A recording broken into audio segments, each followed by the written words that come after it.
ஓம் Saravanabhava channel வாயிலாக உங்களை சந்திப்பதில் பெருமகிழ்ச்சி அடைகிறேன். இன்றைய பதிவானது 2025 ஜூலை மாதத்துக்குரிய பலாபலன்கள். முதலில் இந்த ஜூலை மாதத்தினுடைய கிரக நிலைகளை பார்க்கலாம். அதன்படி பார்க்கும் பொழுது மீன மனையில் சனி பகவான் வீற்றிருக்கிறார்.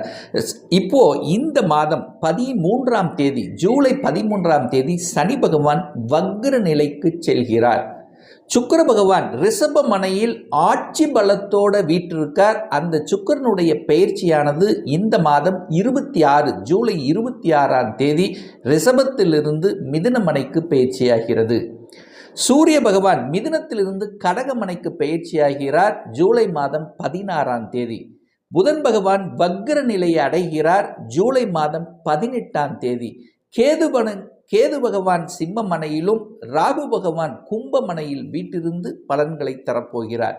குரு பகவான் மிதுன மனையில் அமர்ந்திருக்கார். செவ்வாய் பகவானானது இந்த மாதம், அதாவது ஜூலை மாதம் 28ஆம் தேதி சிம்மத்திலிருந்து கன்னி மனைக்கு பயிற்சியாகிறார். சந்திர பகவான் இந்த ஜூலை மாதத்தினுடைய தொடக்க நாளன்று கன்னிமனையில் வீட்டிருக்கு. ஸோ இந்த கிரக அமைப்புகளை வைத்து கொண்டு இந்த ஜூலை மாதம் என்ன நடக்க போகுது, என்ன பலாபலனை கொடுக்க போகிறது, எந்த தெய்வத்தை வழிபட்டால் இந்த மாதம் நமக்கு சிறப்பு என்பதை பற்றித்தான் இந்த பதிவில் நம்ம டீட்டெயிலாக பார்க்க போகிறோம். அதற்கு முன்னால் நம்முடைய சேனலை நீங்கள் ஃபர்ஸ்ட் டைம் பார்ப்பவர்கள் என்றால் மறக்காம சப்ஸ்கிரைப் பண்ணிக்கிங்க. மிதுன ராசி அன்பர்களே, இந்த ஜூலை மாதம் என்ன பலன் எப்படி இருக்கும் அப்படிங்கிறத செக்மெண்ட் வைஸாக நம்ம டீட்டெயிலாக பார்ப்போம்.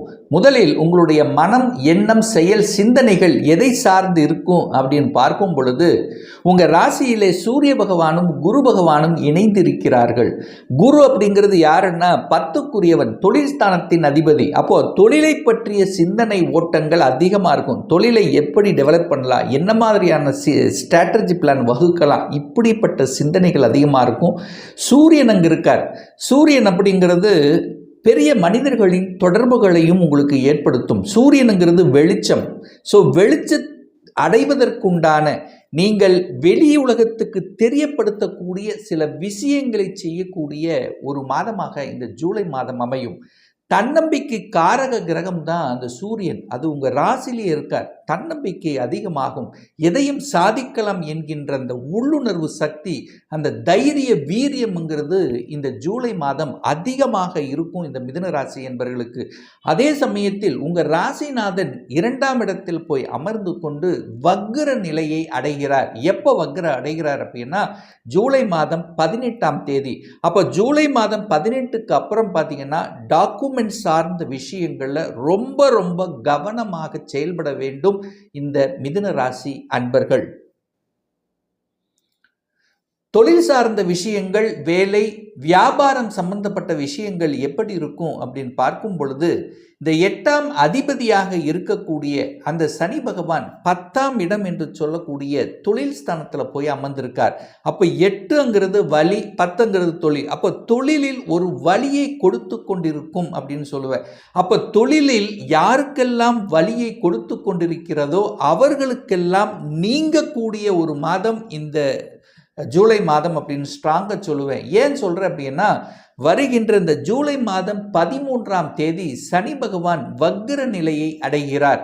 வக்ரம் அப்படிங்கிறது தன்னுடைய இயல்புக்கு மாறிய தன்மை அப்படின்னு அர்த்தம். அப்படின்னா என்ன, வலியை கொடுத்து கொண்டிருந்த விஷயங்கள் இப்போ வலி இல்லாத தன்மையை ஏற்படுத்த காத்து கொண்டிருக்கிறது. அப்போ தொழிலில் ஒரு அழுத்தம் பிரஷரோடு இருக்கக்கூடிய மிதுனத்துக்கு இப்போ நல்லவைகள் செய்யக்கூடிய ஒரு நல்ல மாதமாக அமையும். அப்போ தொழிலில் இருந்து வந்த இடர்பாடுகள் விலகும். புதிய ஒப்பந்தங்கள் உங்களுக்கு நிச்சயமாக கிடைக்கும். ஸ்டாக்காக தேங்கி கொண்டிருந்த விஷயங்கள் அப்படியே வெளியில் போகும். அப்போது வெளிநாட்டு தொடர்புகளையும் உங்களுக்கு உருவாக்கும் அப்படிங்கிறது தான் இந்த அமைப்பு. அதே சமயத்தில் தொழிலை ஒரு சிலர், இந்த மிதுனராசி என்பவர்கள் இந்த வக்ர காலகட்டத்தில் தொழிலை எடுத்து செய்யலாம் என்கின்ற உணர்வுகளை கொடுக்கும். ஒரு மாதிரி டல்லாக, ஒரு சோம்பேறித்தனமாக, அதாவது ஒரு ஸ்லோவாக இருந்த விஷயங்கள் அத்தனையும் இப்போ வேகம் எடுக்கக்கூடிய அமைப்பில் இந்த மாதம் நிச்சயமாக உண்டு அப்படின்னு சொல்லுவேன். அதே சமயத்தில் ஒரு நல்ல வேலை கிடைக்கல, வேலைக்காக தேடிக்கொண்டிருக்கிறேன், எப்படியோ ஒன்று வேலை போய்விட்டது, ஆனால் இப்போ ஒரு வேலை அமையணும் அப்படின்னா இந்த ஜூலை மாதம் 13க்கு அப்புறம் ஒரு நல்ல வேலை அமையும், படித்த படிப்புக்குண்டான வேலை அமையும். இன்டர்வியூ அட்டெண்ட் பண்ணி காத்து கொண்டிருந்தவர்களுக்கெல்லாம் நல்ல ஒரு நியூஸ் கொடுக்கக்கூடிய ஒரு மாதமாக இந்த ஜூலை மாதம் அமையும். ஒரு சில இந்த மிதுனராசி என்பவர்களுக்கு இடமாற்றத்தை எதிர்பார்த்துட்டு இருப்பீங்க, அந்த இடமாற்றம் கிடைக்கக்கூடிய அமைப்புள்ள ஒரு மாதம் தான் இந்த ஜூலை மாதம் அப்படின்னு சொல்லுவேன். அதே போல் ஒரு சில மிதுன ராசி என்பவர்களுக்கு அடிஷ்னல் ரெஸ்பான்சிபிலிட்டிங்கிறது நிச்சயமாக உண்டு.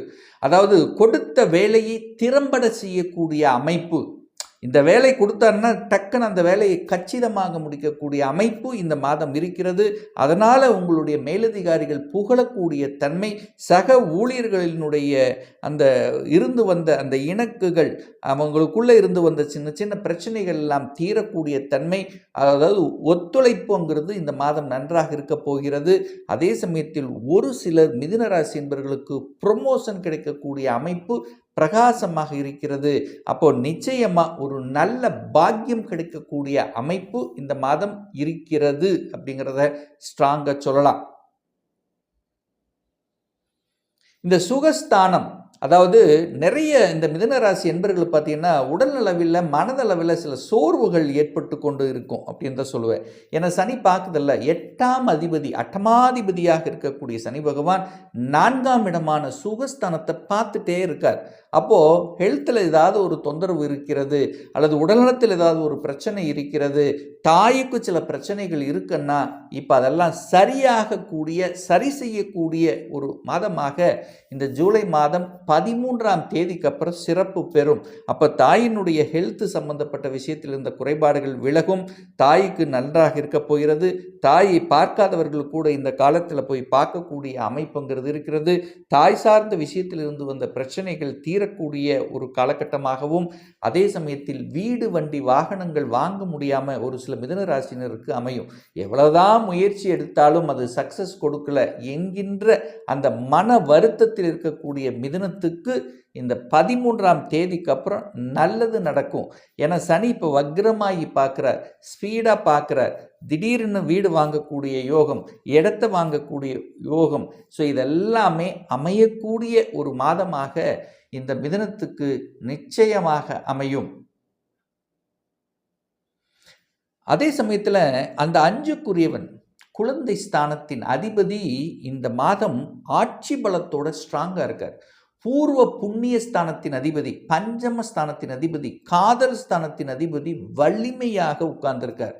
காதல் ஸ்தானத்தை குரு பார்க்கிறார். அப்போ 5க்குரியவன், அதாவது 7க்குரியவனான அந்த குரு பகவான் உங்கள் ராசியிலே இருந்து கொண்டு 5ஆம் இடத்தை பார்க்குது. அப்போ காதலுக்குள்ள என்ட்ரி ஆகக்கூடிய தன்மை, ஏற்கனவே காதலில் இருந்தவர்கள் காதல் திருமணம் செய்யக்கூடிய வாய்ப்புள்ள ஒரு மாதமாகவும், அதற்கான முயற்சிகள் எடுப்பது, அது சூரியன் சேர்ந்திருக்கிறதுனால தகப்பனுடைய ஆதரவை பெறுவது, ஸோ இதெல்லாமே உங்களுக்கு சரியாக இருக்கக்கூடிய தன்மை. படிப்பும் நல்லா இருக்கும்.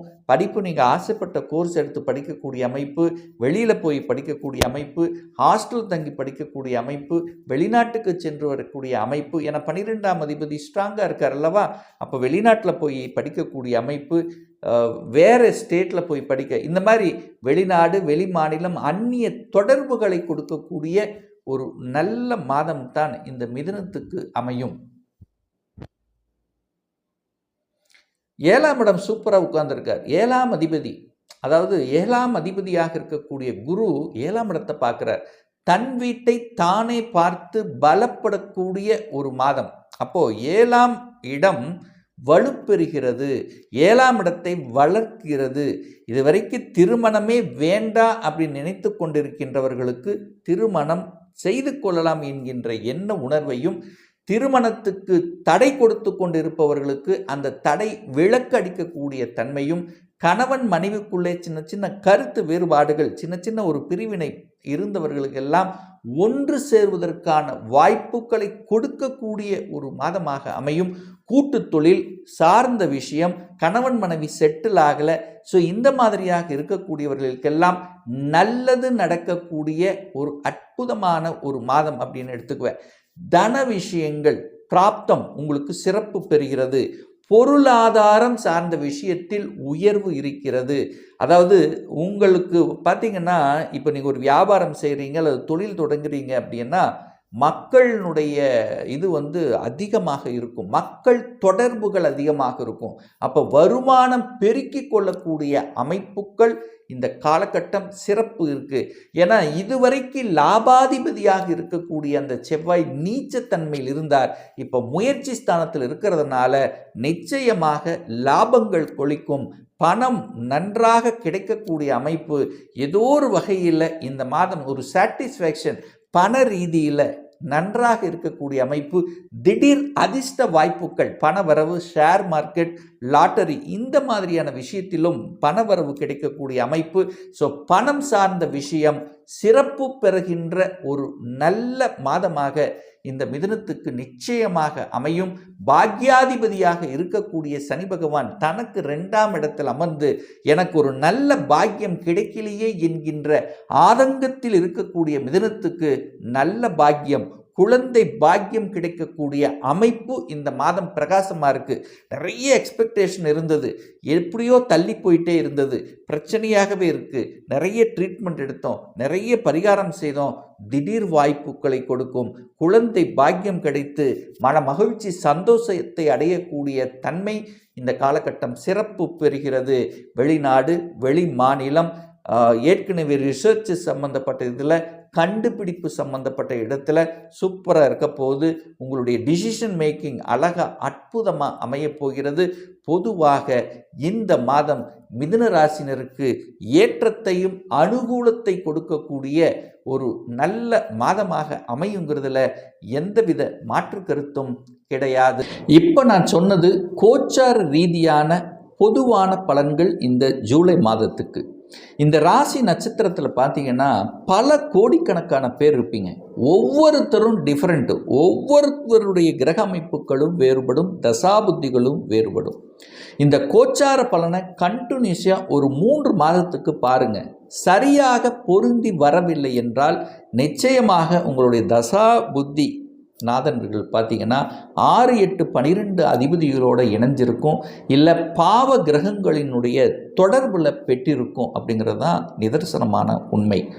ஒரு துல்லிய பலன் வேணும் அப்படின்னா உங்கள் ஜாதகத்தில் கிரகங்கள் எப்படி இருக்குது, எந்த ஆதிபத்தியத்தை பெற்றிருக்கு, எந்த டிகிரியில் உட்கார்ந்துருக்கார், இப்போ நடப்பு தசாநாதன், புத்திநாதன், அந்தர்நாதன், சூட்சமநாதன் எப்படி இருக்கு என்பதை பொறுத்து நீங்கள் கேட்கக்கூடிய எந்த கேள்வியாக இருந்தாலும் சரி, இந்த 2025 சொந்த தொழில் செய்வதற்கான கொடுப்பினை, விதி கொடுப்பினை நம்முடைய ஜாதகத்தில் இருக்கா? அப்படி இருக்கக்கூடிய பட்சத்தில் எப்போ நம்ம சொந்த தொழிலை ஆரம்பிக்கலாம்? திருமணம் நடக்கவே மாட்டேங்குது, நாங்களும் பார்த்துட்டே இருக்கோம். எப்போ தான் நமக்கு திருமணம் நடக்கும்? எப்போ நமக்கு இடமாற்றம், ப்ரமோஷன் கிடைக்கும்? எந்த கோர்ஸ் எடுத்து படிப்பதற்கான கொடுப்பினை நம்முடைய ஜாதகத்தில் இருக்குது? எந்த கோர்ஸ் எடுத்து படித்தா நம்முடைய ஃப்யூச்சர் நன்றாக இருக்கும்? எப்போ வீடு கட்டுவேன்? எப்போ நம்ம குழந்தை பாக்கியம் கிடைக்கும்?